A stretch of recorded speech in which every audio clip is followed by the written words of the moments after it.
Joining us now from London is royal commentator Josh Rom. Josh, so good to see you. Meghan Markle has issued a statement after attending a Thanksgiving event last week without Prince Harry. Now, reports suggest that the Duke and Duchess of Sussex are navigating a professional separation. That's what they're calling it, with their work relationship reported to be in a very bad state. Josh, what's your understanding of this?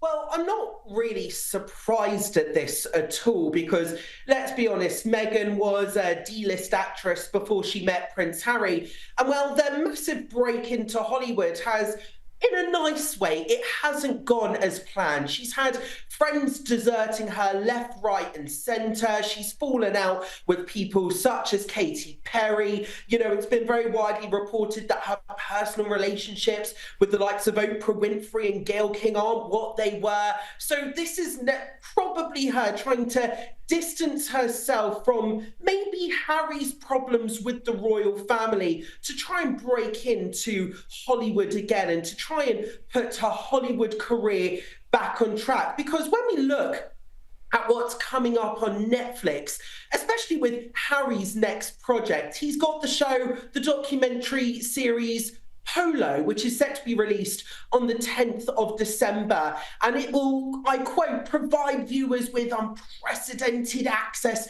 to the world of professional polo, known primarily for its aesthetic and exclusive social scenes. This is going to follow elite global players. It's been primarily shot at the US Open Polo Championship. But there's nothing like relatability for the world than an elitist sport known to be popular amongst, well, the rich, really, and it's meant to be quite exclusive, you know, very relatable, isn't it? So it's no wonder that Meghan wants to maybe distance herself from that. You know, she does have a cooking show coming out potentially within the next year. So I think while she wants to go down the whole kind of lifestyle brand element separate to Harry, this is a real crucial time for the Sussexes professionally.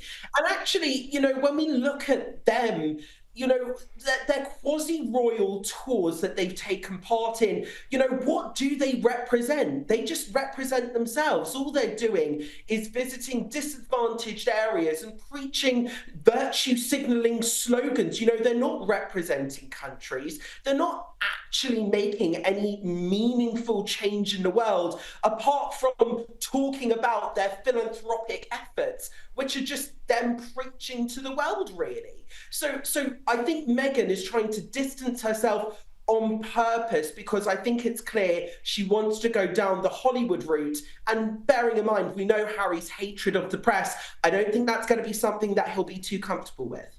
You mentioned the new series about polo, and Netflix has released the official trailer for Prince Harry and Meghan Markle's new 5-part reality series. It's, of course, produced under the Archwell banner, and it's part of the Sussexes' $100 million 5-year deal with Netflix that's expected to expire in 2025. But let's just take a look at that trailer. Imagine going on a horse at 35 miles an hour with someone coming at you at full speed. The adrenaline that goes through your body, it's addictive. Polo is not just a sport. Polo is a lifestyle. You've already mentioned that it's not that relatable, a series about polo. How well do you think it will go? Well, I'm not too sure because, I mean, will it be interesting? Are people going to want to tune in?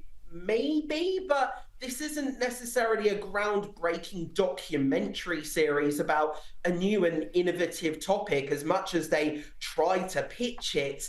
It's just a look at an elitist sport known to be popular amongst the rich.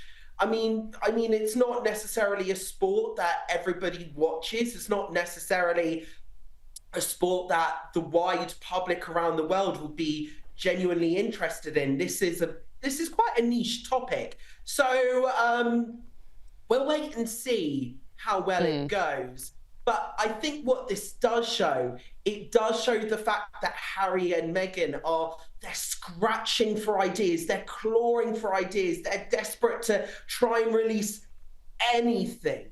But, we were promised meaningful, philanthropic documentary series to promote messages, and Prince Harry, he's coming out with polo. So what it shows is, if they're not relating, if they're not slamming the royal family, what do they actually have to offer? That's the question. Well, it's a good point. Look, we're getting towards the end of the year now, can you believe it? And the royal family is preparing for Christmas at Sandringham, with the festivities expected to cause some chaos among blended families and unexpected guests. There are reports that Prince William and Princess Catherine are preparing to make their annual trip to the late Queen Elizabeth's country estate with their children. Look, it's going to be a special Christmas, no doubt, after the year that many members of the royal family have had, particularly with the health scare.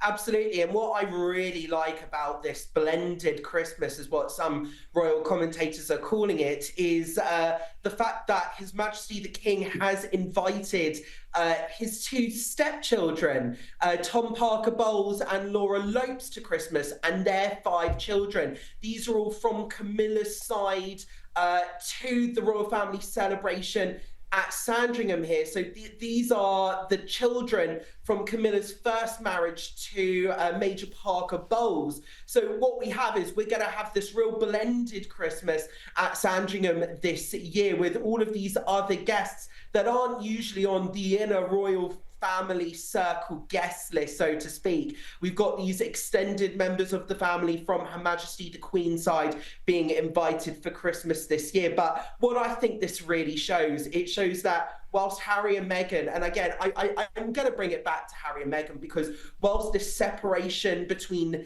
Harry and Meghan and the rest of the working members of the royal family is there and stark, we have His Majesty the King reaching out to the other side of his family, his stepchildren and his step-grandchildren, relatives that aren't blood relatives, and he's reaching out to them, again, putting on this united front as a family, not just the working members of the family, but actually other members of His Majesty the King's extended family outside the inner royal circle, so to speak. So I think it just makes it clear the separation between Harry and Meghan, between not just the working members, but actually His Majesty the King himself. A longtime friend of Prince Harry has spoken out about the royals, labelling them as very dysfunctional. I think most families are. But a former rugby union player, James Haskell, who spent plenty of time with the high-profile family over the years, made the comments during an interview with the London Times. Are you surprised to hear those comments, Josh?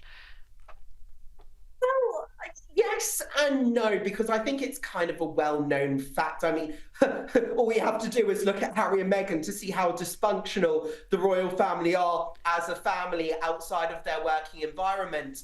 I mean, listen, James Haskell, he's not just a friend of Prince Harry, but he's well known for his friendship with Mike Tindall. Of course, he's married to Zara Tindall, who is the daughter, sorry, not the granddaughter. Zara Tindall is the daughter of Princess Anne, the Princess Royal. So, I mean, James Haskell, he is absolutely free to speak how he wants to speak. I'm not sure if Mike Tindall and Zara Tindall would necessarily be too happy with his comments, but saying that, I think he is just stating the obvious, especially when it comes to, again, I hate going back to Prince Harry and Meghan Markle and giving them oxygen, but again, it just shows Prince Harry and Meghan Markle, he's stating the obvious. They are a dysfunctional family. Behind the scenes, we know that Prince William and Prince Harry have not properly spoken for years now. We know that even when it comes to events involving their late mother, Princess Diana, they're not necessarily in the same room as each other, and Prince Harry appears via video link and vice versa. They're not involved in each other's lives. Their children are not involved in each other's lives. So I think James Haskell is kind of stating the obvious. I'm not sure it's that much of a big deal. Does it put things into perspective a little? Yeah, maybe it does. Josh, I want to get your thoughts on something that's not royal related. A new Jaguar ad has been released and it's been getting attention for all the wrong reasons. People on social media are labelling it as woke. Let's take a look.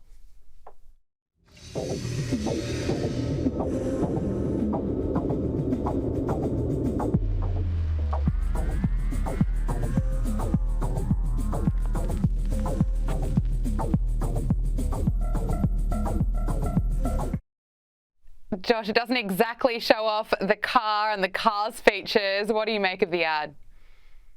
Yeah, I was actually going to ask you, Gabriella, what do you think that was actually advertising? It's an ad that doesn't advertise anything. It's just promoting a brand, but a brand of what? As far as adverts go, they're meant to sell, aren't adverts meant to sell products? This wasn't selling anything.